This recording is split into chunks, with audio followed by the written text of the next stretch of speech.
So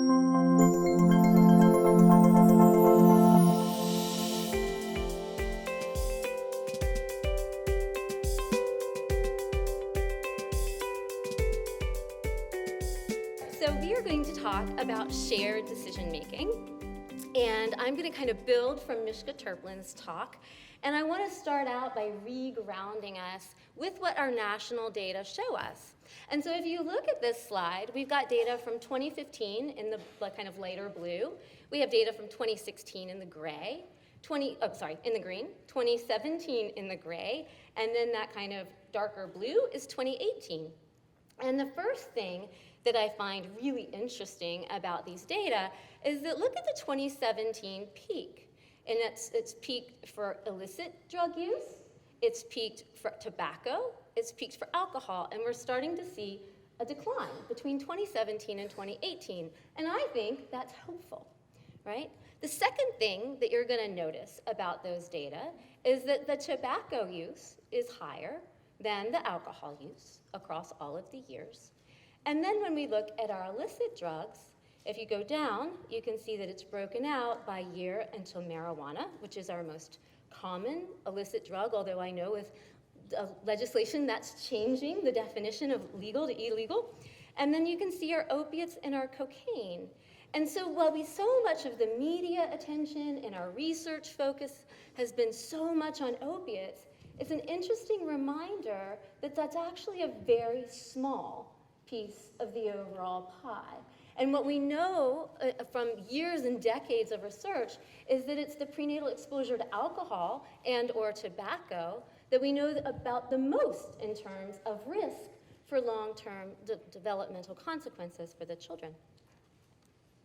So building on Mishka's talk, where he talked about overcoming stigma and discrimination, and making sure that we're grounding what we're doing and how we're interacting with patients in an evidence base so that we're using data to guide our decisions and guide the way we work, and then being person-centered. And that person-centered comes from the language that we use, right? So for example, you're a person who has a substance use disorder, a person in long-term recovery, and not the drug addict in room 203. And we have to have, as a part of that person-centered planning, if we honor that person and hold the hope for them that we heard earlier from Courtney, that sometimes our patients can't hold the hope for themselves, and we have to be those that hold it for the patient until we can help them hold it. Together, we hold it. That shared decision-making can be such an important part of overcoming and eliminating stigma and discrimination. And I wanted to build on what Mishka was talking about in terms of where we find stigma and discrimination.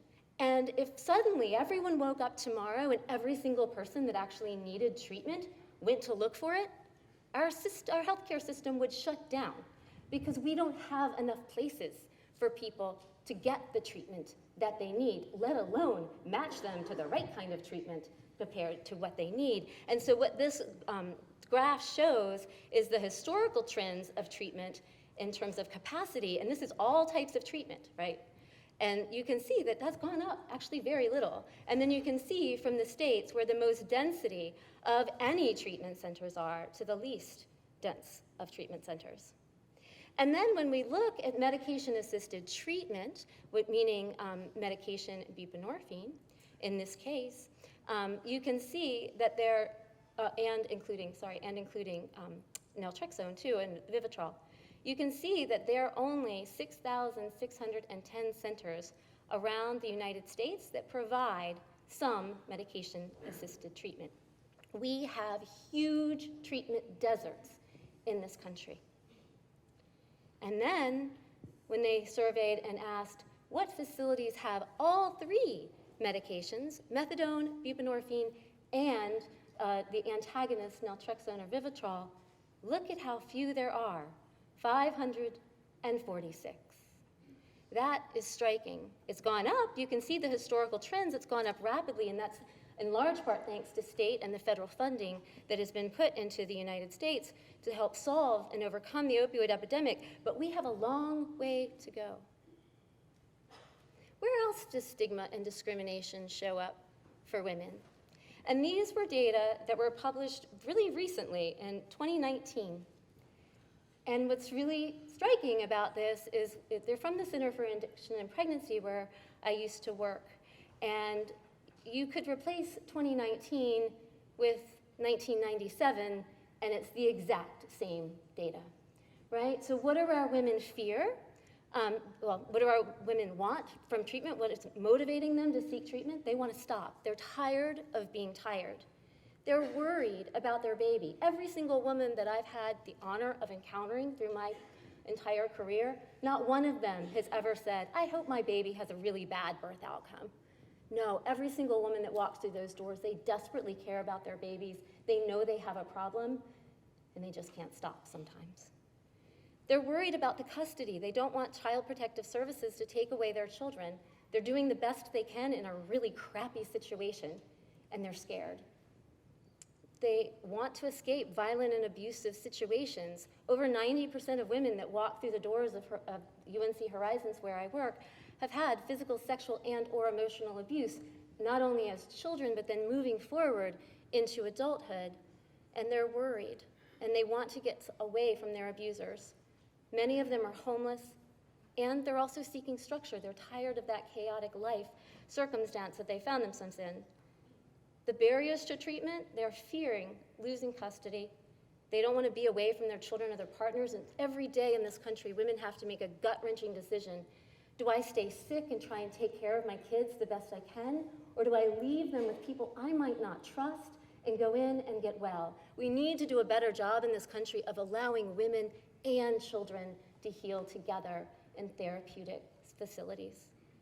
And then finally, the transportation piece. It is so hard if you are a person in active addiction to scrape together the gas money to drive sometimes hundreds of miles to get to a treatment facility, or even just the daily methadone treatment center that they might have to go to. There are other barriers of fear, and this was a study that was done. It was a retrospective study, and they found that women who used cocaine and opiates were more than 6 times more likely than their non-drug use counterparts who have not received prenatal care or only had 1 visit. They're scared. They're scared to go. And when they do go, oftentimes they're turned away, they're shunned, they're told. I had one woman tell me that she was told that she was garbage and to get out. Right? These things happen. Stigma and discrimination are alive and well, unfortunately. And they're also really scared to be reported to the police. I had a woman 2 months ago in my treatment facility from a state that's south of my state. And she was pregnant. She was an African-American woman. She had been using opiates. She had a job. She was still holding her job. She knew she needed treatment. She goes to the social worker's office to receive help. The social worker says, okay, fill this out, do this, da-da. She said she was kind of cold. She said, come back tomorrow. The woman came back, and you know what happened to her? Child Protective Services had been called on her. Her employer had been called. Right? That happened 2 months ago. We have to have empathy, because if we are going to be able to solve this, what we're doing isn't working. The good news, though, there is good news. She got into our treatment program because she came to another state to receive treatment, and she and her baby are doing fantastically well. If we knew that punitive policies worked, and if we could shame our way and punish our way and stigmatize our way out of drug use, we would not have a problem in this country, right? We have to take the opposite approach, because what we're doing isn't working. And imagine what it would be like if we wrapped our arms around each other as a community to help lift everybody up, to see each other, to hear each other, and to learn from each other about what is working. And we know, certainly, and Mishka talked about this, that there are many different outcome models that can help improve outcomes when we wrap our arms around each other. So what's the STAIN stigma? Right?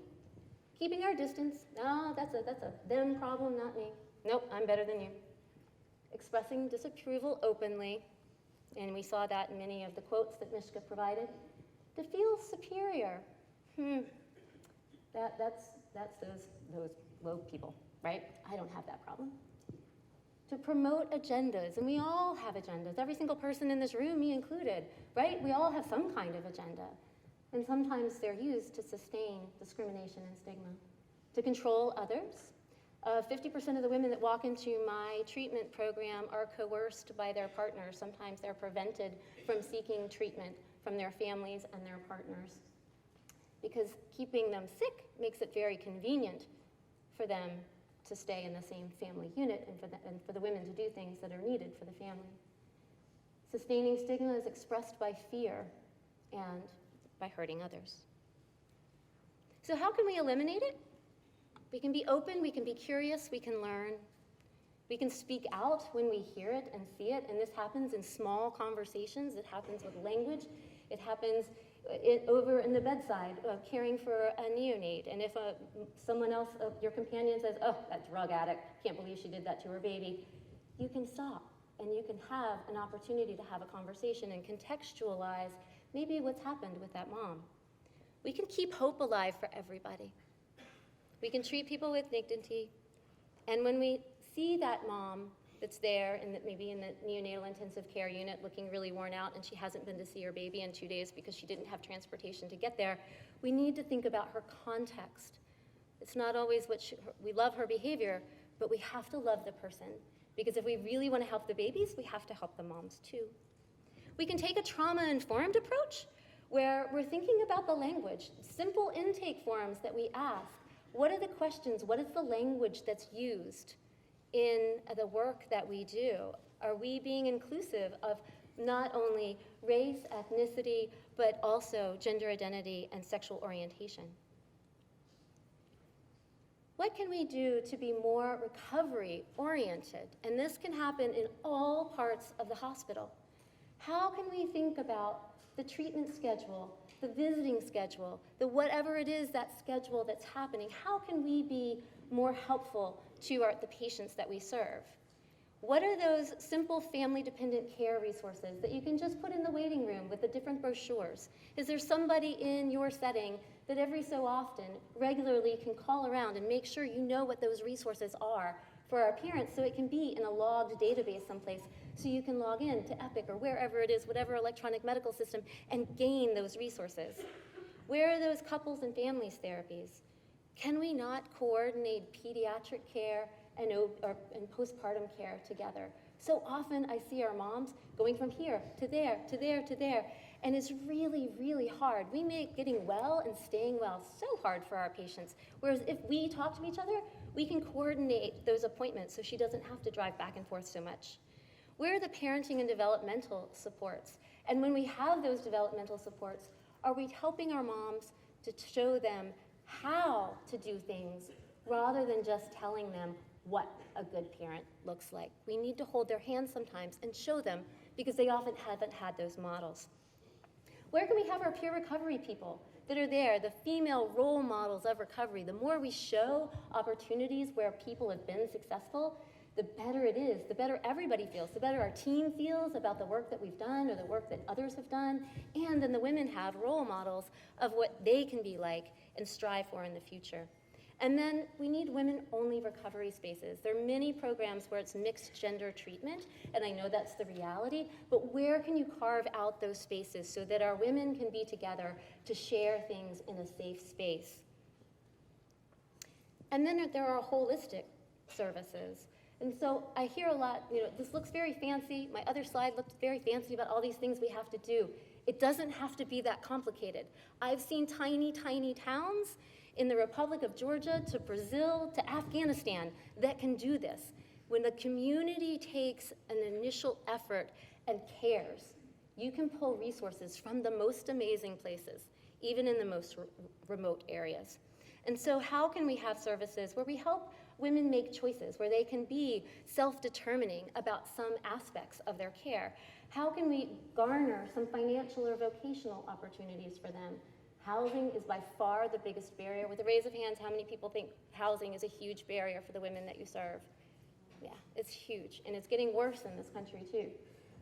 Advocacy, we can each be advocates in our own way. If it's standing up against someone that says something that's really derogatory, to going and being an active part of legislation that's being created or changed, and advocate for that.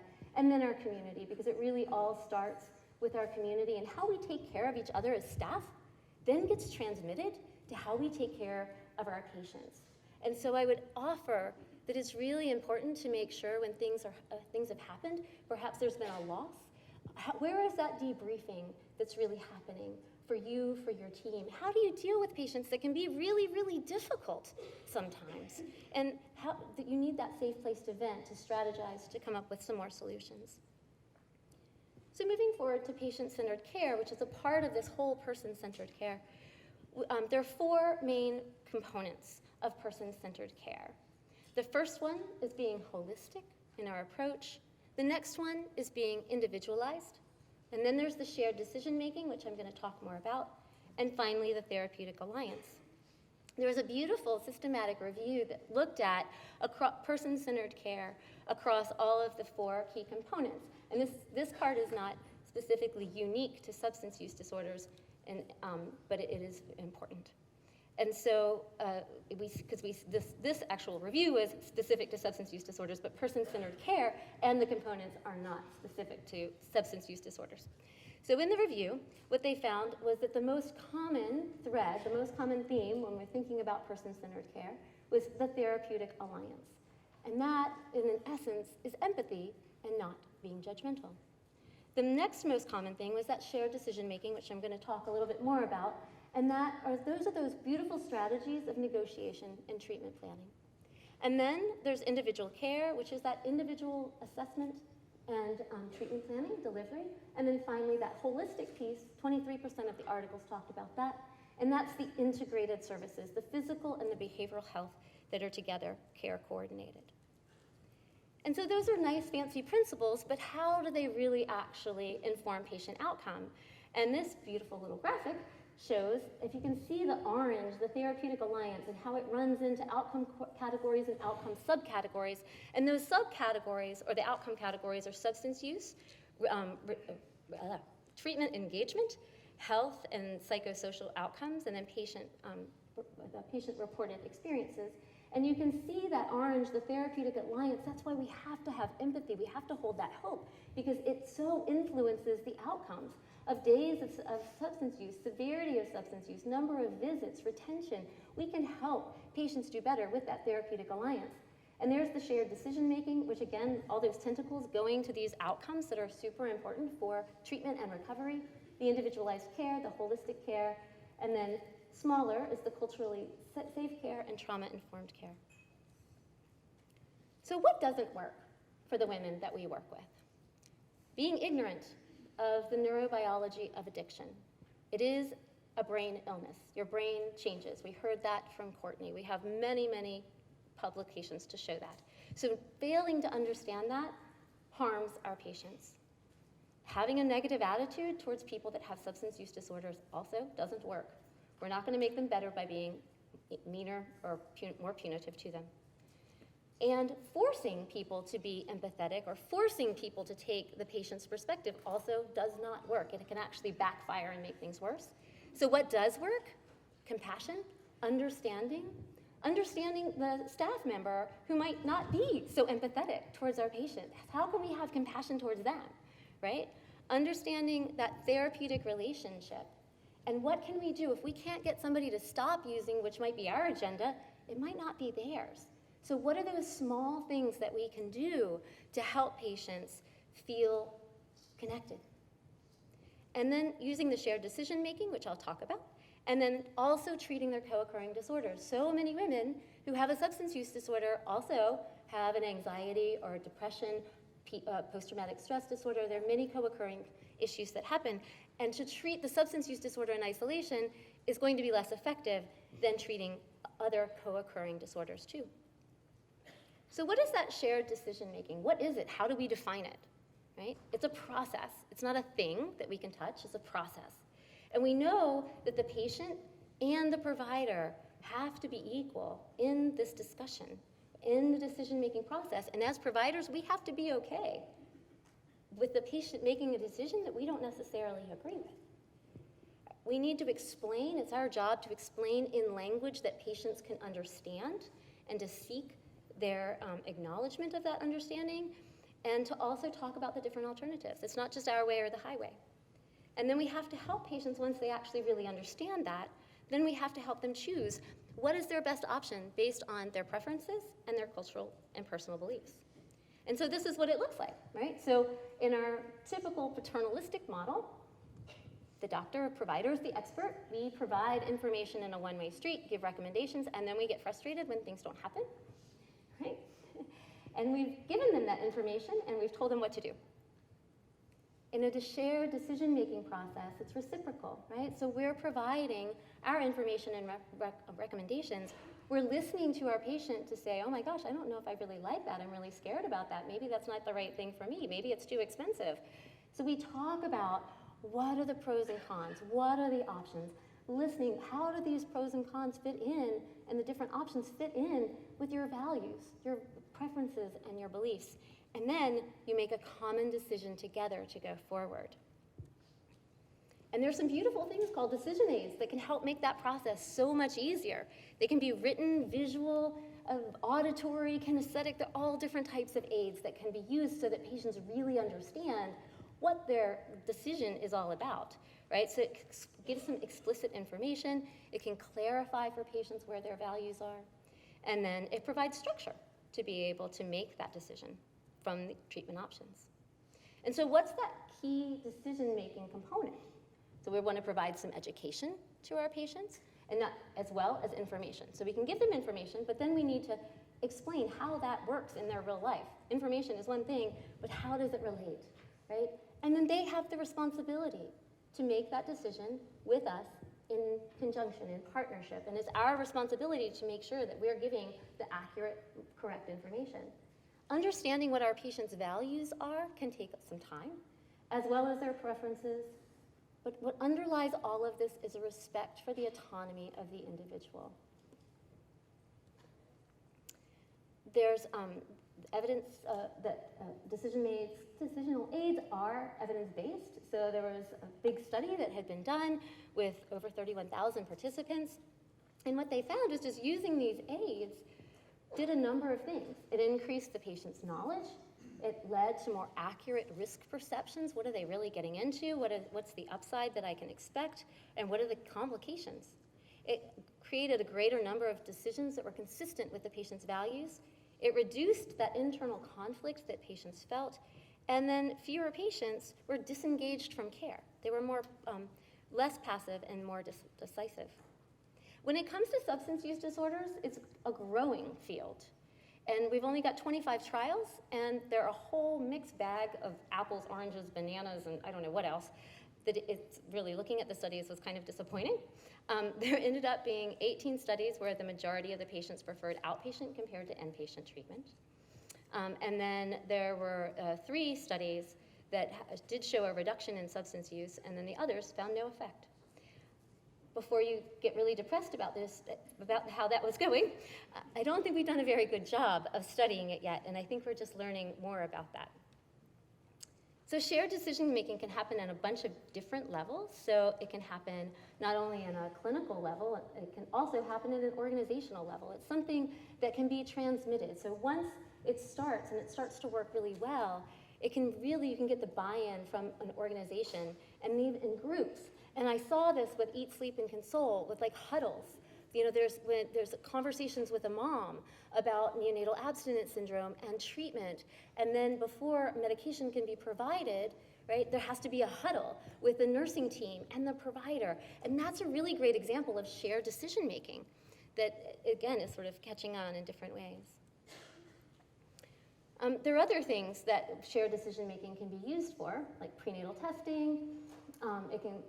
Women that are really worried about having a vaginal birth after cesarean, and then the type of labor pain medication that's going to be used. And women that have opioid use disorder in particular are super scared about what's going to happen.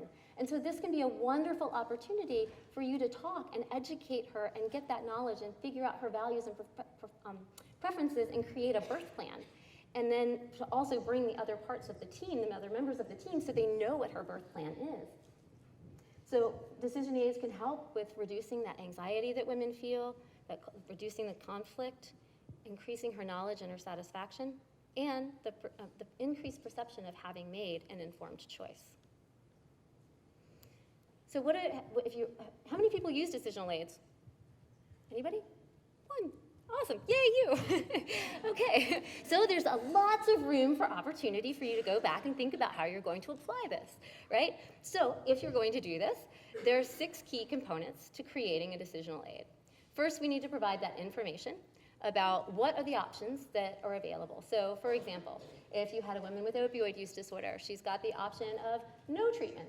She's got the option of medication tapering. She's got the option of medication-assisted treatment, and maybe it's methadone, buprenorphine, or an antagonist medication, right? So then you want to present the outcomes. What are those possibilities? If she does X, then I'll get Y, or I have a chance of getting Y, right? And then clarifying and expressing her values. I thought I heard you say that X is really important to you. Did I get that right? And she'll correct you if you didn't.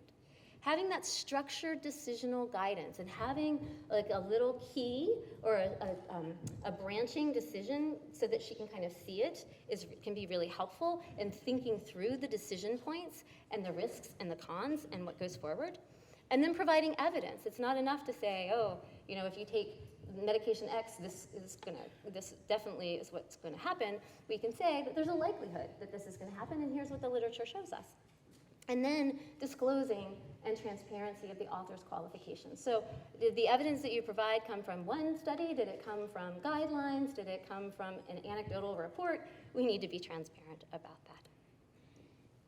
And so while we're on the conversation of opioid use disorder, there are medications. And the medications that we have to treat opioid use disorder during pregnancy include methadone and buprenorphine. We're getting more information about our antagonist medication, naltrexone. But right now, what we have in terms of what the standards tell us is that methadone and buprenorphine are the standard of care. And so how do they work? Naltrexone is that antagonist. So the way I describe it to my women, you've got receptors in your brain that are saying, feed me, feed me.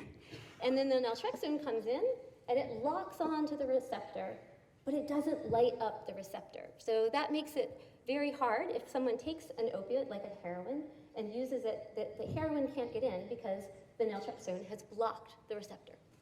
Then we have buprenorphine, that is a partial mu agonist. And so here with that, the buprenorphine comes in, locks onto the receptor, but doesn't turn it on fully. It's sort of like if you think about a dimmer switch on lights, it turns the receptor about halfway on. And the more you take, you don't get a great deal of more effect. So there's what we call a ceiling effect of the buprenorphine, right? That's got a safety profile. It makes it hard to overdose on, unless you're taking other things with it, like alcohol or benzodiazepines. And then we have our full mu opioid agonist, which is our methadone, which comes in, locks onto the receptor, but fully turns it on like a big bright light.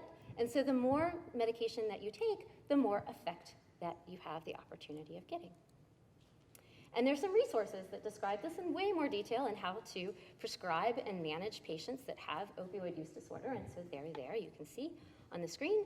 And the SAMSA recommendations, you can see those 5 that were published. So I would encourage you to pull out your cell phones and go and take a look at this because it's super user-friendly. It's got lots of different fact sheets, 16 in fact, that walk you from prenatal care all the way through maternal postnatal care.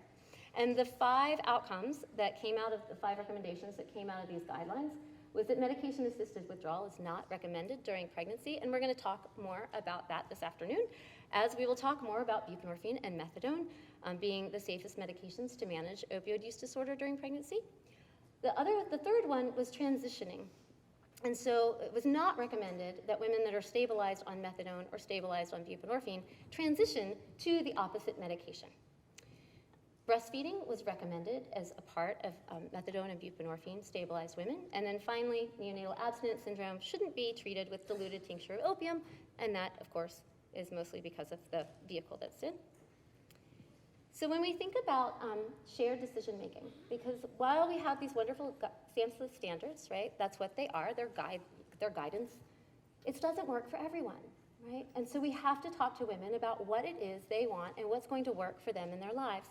And so Connie Guile and others created a shared decision-making tool to talk to women about what they want in terms of their opioid use disorder during pregnancy and the postpartum period. And so many women that had been taking an opioid use disorder medication didn't want to be on it anymore. And so how do you have those conversations if they don't want to be on it? And so this decisional aid tool helped women make decisions. So what's in this tool, and if you want it, it is publicly available. We are happy to share it with you. The current treatments. What do we know about detoxification, methadone, buprenorphine? What are our risks? What are our benefits based on publications that we have? What's your preference? How to think about your preference. What's really important to you in your treatment, right? What are the reasons why you want or do not want medication? And for how long might you want or not want medication?